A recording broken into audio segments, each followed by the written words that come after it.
अस्सलामुअलैकुम स्टूडेंट्स, आज हम सॉल्व करने जा रहे हैं numerical questions of chapter number 12 geometrical optics class 10 physics. ये इंतहाई इंपॉर्टेंट न्यूमेरिकल क्वेश्चंस है फॉर एग्जाम, और इन न्यूमेरिकल क्वेश्चंस को सॉल्व करते वक्त आपको बहुत ज़्यादा ख्याल रखना चाहिए कि किन चीज़ों का साइन कन्वेंशंस का, जो हमने यहाँ पर पढ़ा है साइन कन्वेंशंस फॉर के आया ये कनकेव मिरर है, कन्वेक्स मिरर है, कनकेव लेंस है, कन्वेक्स लेंस है, आया फोकल लेंथ हम पॉजिटिव लेंगे या फोकल लेंथ हम नेगेटिव लेंगे, वर्चुअल इमेज बन रहा है या रियल इमेज बन रही है, इसी तरह डिस्टेंस ऑफ इमेज हम पॉजिटिव लेंगे या नेगेटिव लेंगे। तो इन चीज़ों का आपको ख्याल रखना होगा इन न्यूमेरिकल्स को सॉल्व करते वक्त। Question number 1 is a 1.50 centimeter high object is placed 20 centimeter from a concave mirror with radius of curvature 30 centimeter. Determine the position of the image, its size and also draw the ray diagram. ये आखिरी section ये तो सबसे पहले perform करते हैं। ये रे डायग्राम मैंने बनाया है, आप देखें ये एक कनकेव मिरर है जिसका रेडियस ऑफ कर्वेचर पोल और सेंटर ऑफ कर्वेचर के दरमियान जो फासला है ये 30 सेंटीमीटर है। तो इसका मतलब ये है कि इसका फोकल लेंथ, ये प्रिंसिपल फोकस और पोल के दरमियान जो फासला है ये रेडियस ऑफ कर्वेचर के हाफ के बराबर होता है, तो ये 15 सेंटीमीटर है। अब ऑब्जेक्ट डिस्टेंस हमें दिए गए हैं 20 सेंटीमीटर, तो ये between F and C the object is placed between principal focus and centre of curvature. अब इसका जो हाइट है 1.50 सेंटीमीटर है। तो इसका ऑलरेडी मैंने आपको बताया था कि जब प्रिंसिपल फोकस और सेंटर ऑफ कर्वेचर के दरमियान ऑब्जेक्ट पड़ा हुआ हो तो उसका इमेज रियल इमेज बनता है, इन्वर्टेड इमेज बनता है, और बियॉन्ड सी से दूर इसका इमेज बनता है। तो ये इसका इमेज बनता है इसका। अब डिस्टेंस ऑफ द इमेज को भी फाइंड आउट करना है कि ये कितने फासले पर बनता है फ्रॉम द पोल, और इसके हाइट को भी फाइंड आउट करना है कि इसका हाइट कितना होगा। आया ये ऑब्जेक्ट के साइज के बराबर होगा, ये ऑब्जेक्ट के साइज से कम होगा, या ऑब्जेक्ट के साइज से ज़्यादा होगा। तो ये चीज़ें हमें फाइंड आउट करनी है। हम इसको फाइंड आउट करने के लिए मिरर इक्वेशन यूज़ करेंगे। ए पार्ट जो इस क्वेश्चन का है वो distance of image find out करना है using the mirror equation. Mirror equation को हम इस्तेमाल करेंगे 1/f is equal to 1/, distance of object plus 1/, distance of image. ये मिरर इक्वेशन है। इसको यूज़ करते हुए हम डिस्टेंस ऑफ इमेज को फाइंड आउट कर सकते हैं। पहले स्टेप में हम 1/, डिस्टेंस ऑफ ऑब्जेक्ट को इस तरफ पर लाएंगे, तो ये 1/f minus 1/, distance of object is equal to 1/, distance of image. दूसरे स्टेप में मैं इसको इस तरफ लिखता हूँ क्योंकि इसको फाइंड आउट करना है, और इस टर्म को इस तरफ लिखता हूँ 1/f minus 1/, distance of object. अब हम वैल्यूज पुट करेंगे 1/, distance of image is equal to 1/f, focal length is 15 centimetre, minus 1/, distance of object which is 20 centimetre. 1/, distance of image is equal to, इन दोनों का जो LCM आता है वो 60 आता है। 60 को 15 से हम डिवाइड करेंगे तो 4 आएगा, 60 को 20 से डिवाइड करेंगे तो 3 आएगा। It will give 1/60। 1/, distance of image is equal to 1/60। So distance of image is equal to 60।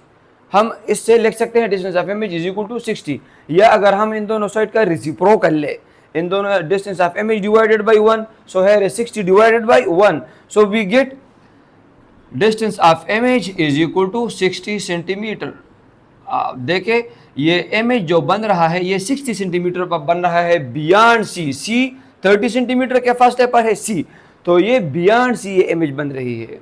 अब इसके हाइट को भी फाइंड आउट करने हैं, हाइट ऑफ इमेज या साइज ऑफ इमेज भी हम इसको कहते हैं, हाइट ऑफ इमेज भी कहते हैं। इसके लिए हम मैग्निफिकेशन का फॉर्मूला यूज करेंगे। What is magnification? Magnification is the ratio of the size of the image to the size of the object, और the distance of the image to the distance of the object. ये magnification का formula है, इसके साथ negative sign आता है। अब magnification इसके भी बराबर है, मैग्निफिकेशन इसके भी बराबर है, तो ये दोनों भी एक दूसरे के बराबर हो गए बाई कंपैरिजन। इसी वजह से हम लिख सकते हैं minus height of the image divide by height of the object is equal to distance of the image divided by distance of the object. अगर हम हाइट ऑफ द इमेज को फाइंड आउट करना चाहते हैं तो हाइट ऑफ द इमेज बराबर होता है minus distance of the image divide by distance of the object multiply by height of the object. इस टर्म से मैंने दोनों तरफ को मल्टीप्लाई किया, ये इस तरफ आ गया, नेगेटिव साइन भी हम उस तरफ ले गए। तो हाइट ऑफ द इमेज हम इस फार्मूले से इजीली फाइंड आउट कर सकते हैं। अब हमें यहाँ पर सिर्फ वैल्यूज को पुट करना है। Distance of the image you know it is 60 centimetre, distance of the object is 20 centimetre and this is 1.5।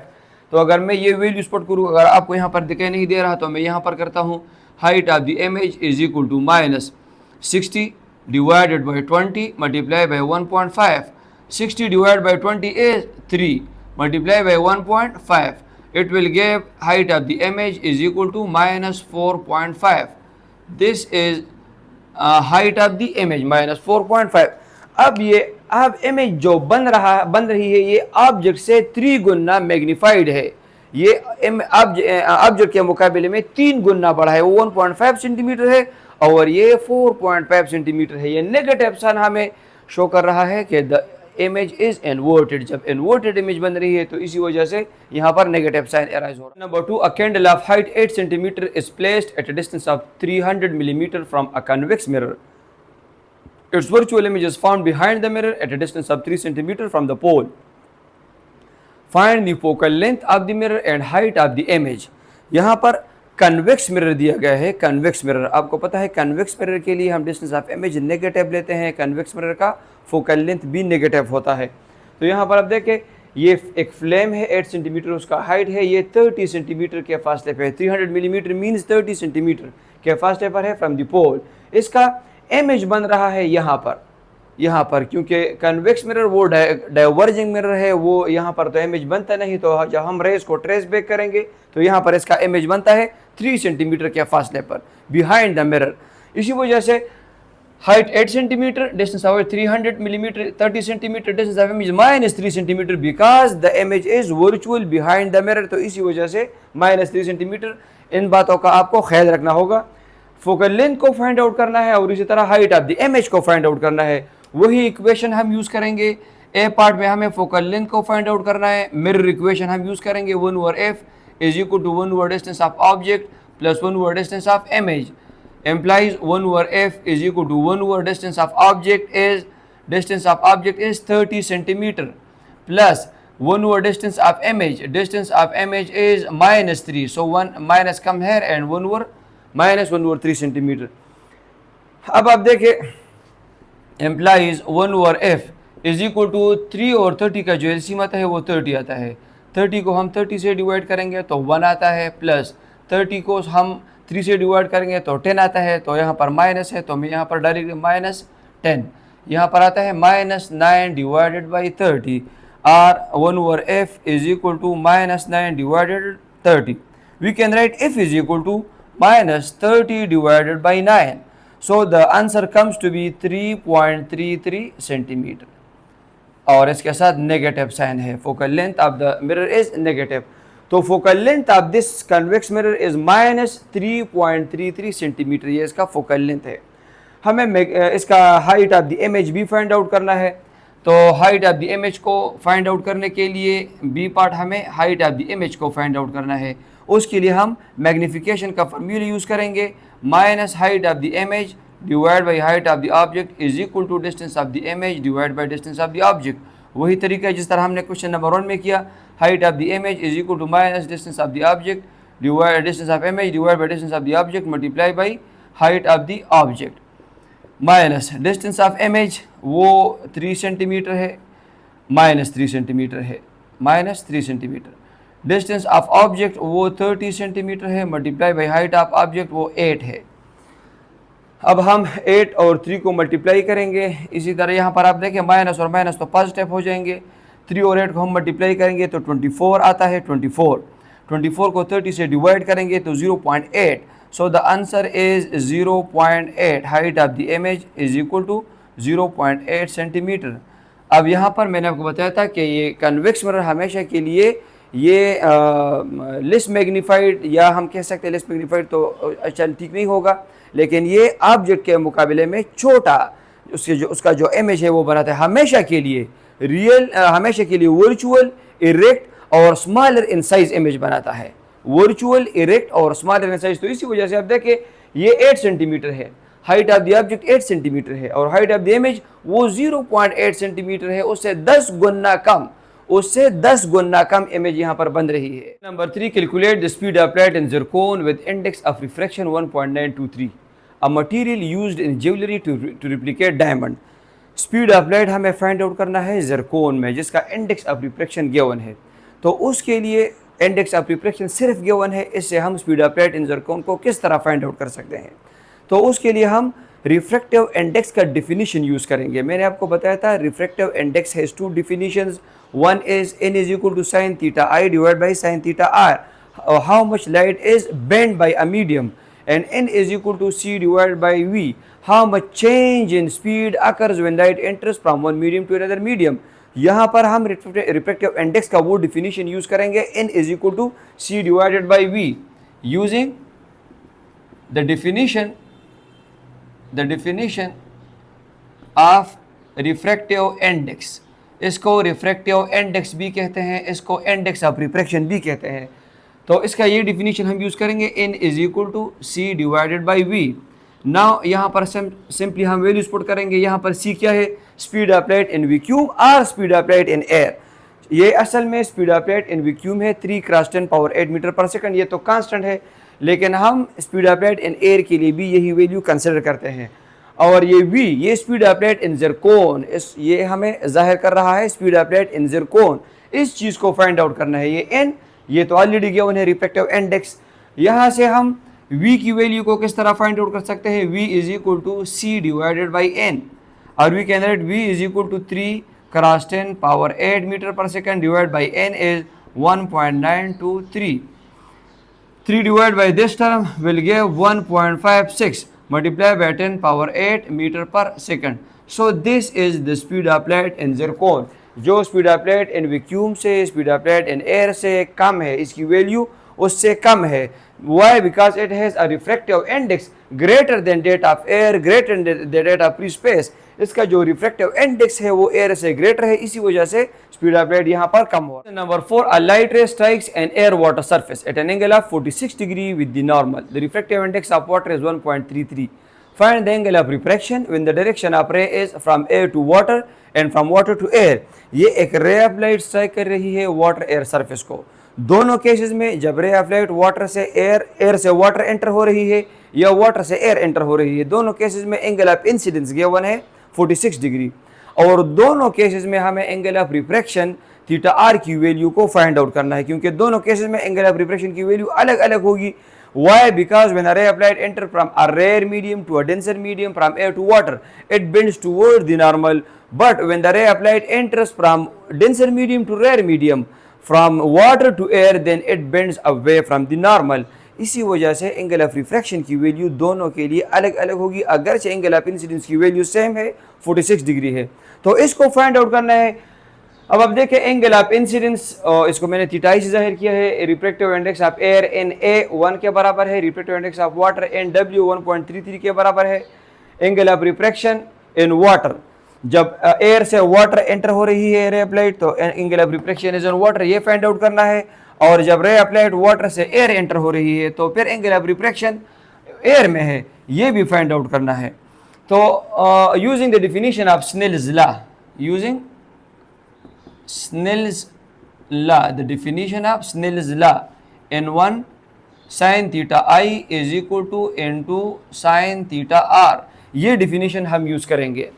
अब हम दोनों को दोनों के लिए अलग अलग करते हैं। नंबर 1 ए फर्ज करें from water, from air to water. सबसे पहले हम इसके लिए angle of refraction find out करते हैं फ्राम एयर टू वाटर।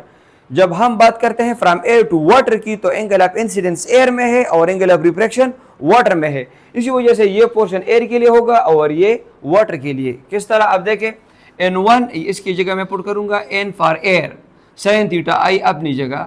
इसी तरह n2 इसकी जगह मैं पुट करूंगा n फॉर वाटर और sin थीटा आर।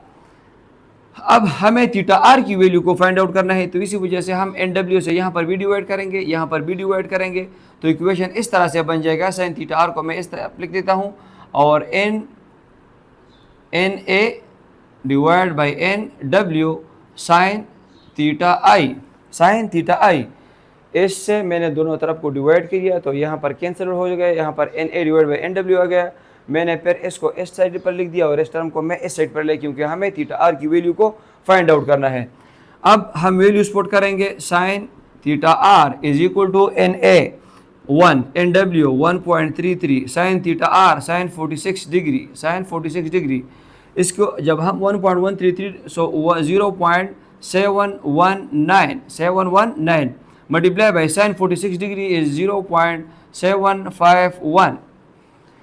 अब हम इन दोनों को ज़रब देंगे तो इससे जो वैल्यू आती है sine theta R is equal to 0.548 ये वैल्यू इनके दोनों मल्टीप्लिकेशन से आती है।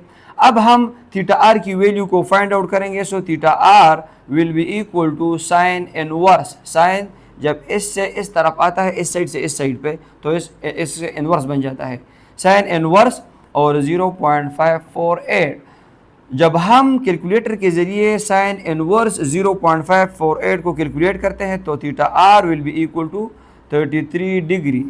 This is the angle of refraction in this case. In this case, when a ray of light enters from air to water, then the refracted ray bends towards the normal. ये normal की तरफ bend हो जाती है, तो इसी वजह से एंगल ऑफ इंसिडेंस ज़्यादा और एंगल ऑफ रिफ्रैक्शन की वैल्यू कम आ रही है। अब हम इसी तरीके से फाइंड आउट करेंगे when the ray of light enters from water to air. Now B part is from water to air. Here the angle of incidence is in water and the angle of refraction is in air because the ray of light enters from water to air. तो यहाँ पर वही definition है n1 sin theta I is equal to n2 sin theta R, लेकिन अब ये part ये water के लिए है और ये पार्ट ये एयर के लिए है। सो हम लिखेंगे n for water sin theta I is equal to n for air sin theta R. Angle of incidence is in water, angle of refraction is in air. तो इसी वजह से हमने इसको इस तरह से लिख दिया। वंस अगेन हम थीटा आर की वैल्यू को फाइंड आउट करना है। साइन थीटा आर को हम इस तरह लिखेंगे और N W divide by N A और साइन थीटा आई। हम अगर वैल्यूज पुट करें यहाँ पर sine theta R is equal to N W is 1.33 divided by 1 और साइन 46 डिग्री। वंस अगेन हम साइन 46 को कैलकुलेट करेंगे। यहाँ पर आप देखें 1.33 और साइन 46 की वैल्यू 0.719 आती है। इन दोनों को जब हम ज़रब देते हैं तो sine theta R is equal to 0.956। इन दोनों के ज़रब से 0.956। अब थीटा आर को फाइंड आउट करना है तो theta R is equal to sine inverse और 0.956। अब जब हम वे वैल्यू कैलकुलेट करते हैं तो हमारे पास थीटा आर की वैल्यू 74 डिग्री आती है। 74 डिग्री। यहाँ पर angle of refraction angle of incidence से ज़्यादा आ रहा है। Angle of incidence 46, angle of refraction 74। Why? Because here the ray of light enters from denser medium to rare medium, and when a ray of light enters from denser to rare medium, it bends away from the normal. It bends away from the normal. अब normal और angle of refraction के दरमियान जो angle है वो इससे ज़्यादा हो गया, आप देख सकते हैं। इसी वजह से आंसर आता है 74। Number 5, an optical fibre is made from a flint glass with index of refraction 1.66 and is surrounded by a cladding of crown glass with index of refraction 1.52. Find the critical angle. फर्ज करें ये एक optical fibre है, इसका जो inner core है ये flint glass से बना है। फ्लिंट ग्लास, इसका रिफ्रैक्टिव इंडेक्स गिवन है 1.66। इसका जो आउटर जैकेट है ये प्रोटेक्टिव कवर ये क्राउन ग्लास से बना है, क्राउन ग्लास, जिसका रिफ्रैक्टिव इंडेक्स गिवन है 1.52। अब यहाँ पर हमें क्रिटिकल एंगल की वैल्यू को फाइंड आउट करना है कि इन दोनों मीडिया के लिए क्रिटिकल एंगल क्या होगी। तो उसके लिए हम डेफिनेशन यूज़ करेंगे। आपने पढ़ा है टोटल इंटरनल रिफ्लेक्शन टॉपिक में, मैंने आपको बताया था कि the relationship between critical angle and refractive index. What is the relationship between critical angle and refractive index? तो वो रिलेशनशिप ये है कि sine theta C is equal to n2 divided by n1। Sine theta C is equal to n2, इसको हमने derive किया था। Total internal reflection वाला टॉपिक आप देख सकते हैं, उसमें हमने इसको डिराइव भी किया था कि किस तरह ये डिराइव होता है, लेकिन यहाँ पर हम सिर्फ इक्वेशन लिखेंगे। अब sine theta C is equal to n2 1.52 divide by n1 1.66। इन दोनों के डिवीजन से आता है 0.913। So sine theta C is equal to 0.913। From this theta C will be equal to sine inverse 0.913। जब हम इसको इवोल्यूएट करते हैं साइन इनवर्स 0.913 को, तो इससे आता है 66.3 डिग्री और 66.4 degree. So this is the critical angle for these media. Question number 6. Suppose the book page is held 7.50 centimeter from a convex lens of focal length 10 centimeter and a concave lens of focal length minus 10 centimeter. What magnification is produced in each case? ये book page है जिसका distance given है convex lens से B और concave lens से B. दोनों cases में हमें मैग्नीफिकेशन फाइंड आउट करनी है कि कनकेव लेंस कितना मैग्नीफिकेशन कर रहा है, कन्वेक्स लेंस कितना मैग्नीफिकेशन कर रहा है, और दोनों का फोकल लेंथ बी गिवन है। कन्वेक्स लेंस का फोकल लेंथ बी गिवन है, कनकेव लेंस का फोकल लेंथ बी गिवन है। आपको पता है कन्वेक्स लेंस का फोकल लेंथ हम पॉजिटिव लेते हैं और कनकेव लेंस का फोकल लेंथ हम नेगेटिव लेते हैं, तो वो +10 और -10 है। तो ये गिवन डेटा है जो मैंने आपको बताया, हमें इसकी वैल्यू को फाइंड आउट करना है। उसके लिए मैग्नीफिकेशन के लिए जो रिलेशन है वो minus distance of image divide by distance of object. ये इक्वेशन हम यूज़ करेंगे, वह हाइट वाली इक्वेशन हम यूज़ नहीं करेंगे क्योंकि यहाँ पर हाइट का कोई बात नहीं है। Height of image divide by height of object वो उनका कोई डिस्कशन नहीं है, वो उनकी वैल्यूज़ गिवन नहीं। हाँ, अलबत्ता डिस्टेंस ऑफ ऑब्जेक्ट गिवन है, हम ये वैल्यू यूज़ करेंगे, डिस्टेंस ऑफ इमेज को हम फाइंड आउट करेंगे लेंस इक्वेशन के ज़रिए। अब इस इक्वेशन के लिए मैंने आपको बताया डिस्टेंस ऑफ इमेज हम फाइंड आउट करेंगे सबसे पहले, तो उसके लिए लेंस इक्वेशन किसके लिए? डिस्टेंस ऑफ इमेज को फाइंड आउट करने के लिए। 1/f is equal to distance of object plus distance of image. सबसे पहले फर्ज करें हम परफॉर्म कर रहे हैं कन्वेक्स लेंस के लिए, फॉर कन्वेक्स लेंस के लिए हम f+10 लेते हैं। अब हम यहाँ से डिस्टेंस ऑफ इमेज को फाइंड आउट करते हैं। Distance of image is equal to 1/f minus 1/d0। 1/f is 1/10, 1/d0 is 7.5, so 1/di distance of image is equal to 10 LCM आता है 75, इन दोनों का एलसीएम आता है, इन दोनों के ज़रब से 75 को जब हम 10 से डिवाइड करते हैं तो 7.5 आता है। 75 को जब हम 7.5 से तो 10 आता है। इन दोनों के डिफरेंस से -2.5 divided by 75।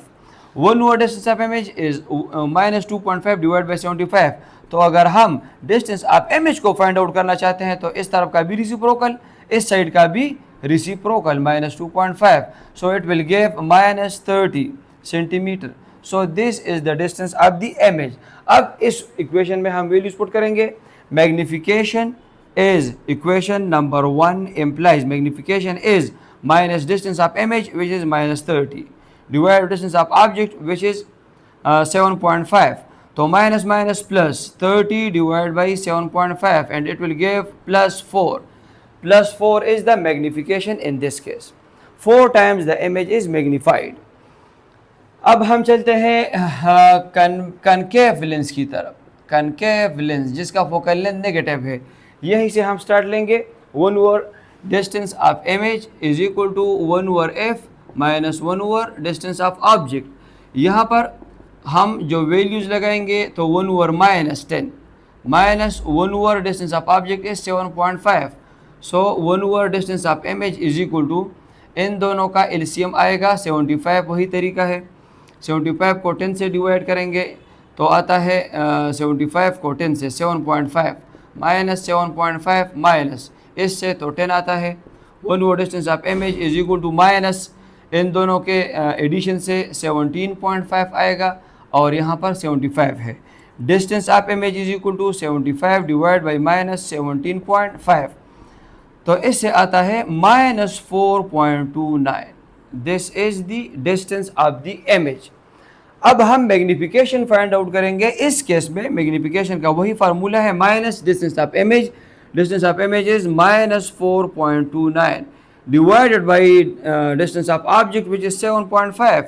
So m here is plus, yeah, the +4.29 divided by 7.5.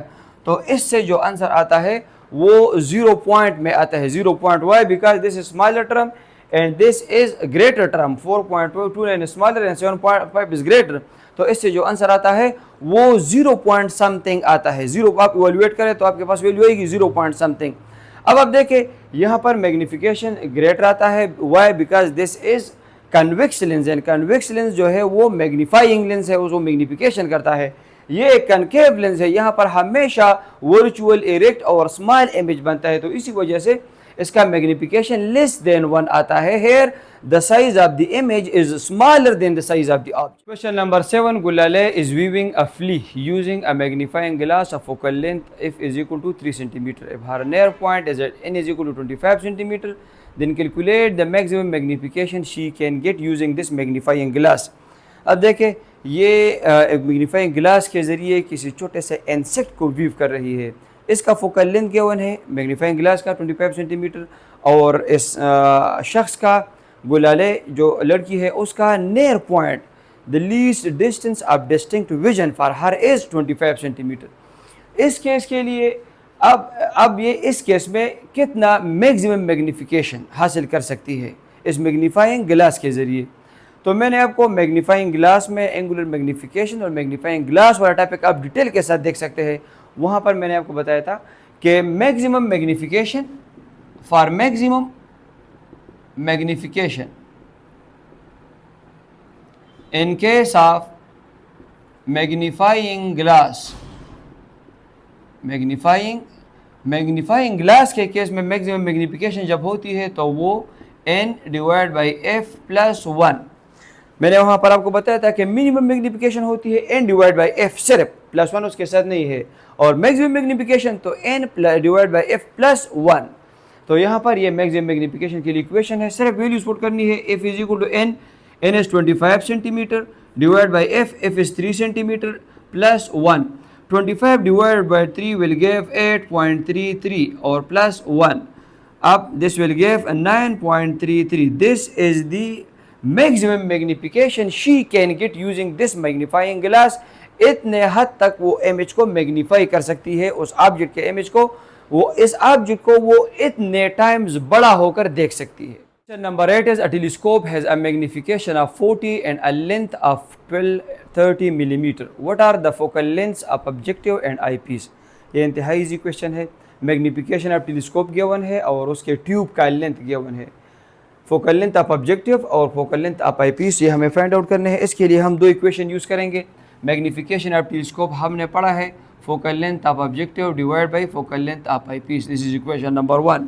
और मैंने टेलीस्कोप में आपको ये भी बताया था कि टेलीस्कोप के ट्यूब में हम दोनों लेंसेज को इस तरह से एडजस्ट करते हैं कि length of the tube become focal length of objective plus focal length of eyepiece. This is equation number 2। इन दोनों इक्वेशन से हम फोकल लेंथ ऑफ ऑब्जेक्टिव और फोकल लेंथ ऑफ आईपीस को फाइंड आउट कर सकते हैं by solving these two equation. सबसे पहले from equation number 1, from equation 1 अगर हम m की वैल्यू को यहाँ पर लगा दे तो 40 is equal to focal length of objective divide by focal length of eyepiece. इस फोकल लेंथ ऑफ आईपीस से हम दोनों तरफ को मल्टीप्लाई करेंगे, so we get 40 times focal length of eyepiece is equal to focal length of objective. Now putting this value focal length of objective is equal to 40 times focal length of eyepiece in this equation number 2. Putting this value in equation number 2, length of the tube is equal to focal length of objective 40 times focal length of eyepiece। यहाँ पर मैंने इसकी ये value लगा दी 40 focal length of eyepiece और plus focal length of eyepiece अपनी जगह। इन दोनों को जब हम ऐड करते हैं तो 41 times focal length of eyepiece. इससे आगे मैं यहाँ पर सॉल्व करूँगा। अब देखें, इंतहाई इजी क्वेश्चन है। Length becomes 41 times focal length of eyepiece. अब ये लेंथ इसकी वैल्यू तो गिवन है 1230 millimetre. This is equal to 41 times focal length of eyepiece. 41 से हम यहाँ पर भी डिवाइड करेंगे, 41 से हम यहाँ पर भी डिवाइड करेंगे, ये दोनों कैंसिल आउट हो जाएंगे। So focal length of eyepiece will be equal to 1230 divided by 41. This will give 30 millimeter. This is the focal length of eyepiece. अब फोकल लेंथ ऑफ ऑब्जेक्टिव को हम इस इक्वेशन से इजीली फाइंड आउट कर सकते हैं। अगर यहाँ पर हम फोकल लेंथ ऑफ आईपीस की जगह ये वैल्यू लगा दे, ये 30, यहाँ पर आप देखें इसको, length is equal to focal length of objective plus focal length of eyepiece की जगह मैं लगाऊंगा 30 मिलीमीटर। अब ये लेंथ ये तो भी गिवन है, ये 1230 मिलीमीटर है। अब मैं इसको यहाँ पर लाता हूँ, 1230 millimetre minus 30 millimetre is equal to focal length of objective. So the focal length of objective comes out to be 1200 millimeter. So focal length of objective is 1200 millimeter and focal length of eyepiece is 30 millimeter. आपको पता है कि हम क्या करते हैं, जब हम टेलीस्कोप बनाते हैं तो उसमें फोकल लेंथ, हम जो आईपीस लेंस इस्तेमाल करते हैं उसका फोकल लेंथ कम होता है, जो ऑब्जेक्टिव लेंस होता है उसका फोकल लेंथ ज़्यादा होता है। तो यहाँ पर उनका रेशो भी हम निकाल सकते हैं कि ये किस रेशो में है, लेकिन ये focal length of objective 1200 millimetre and focal length of eyepiece is 30 millimetre.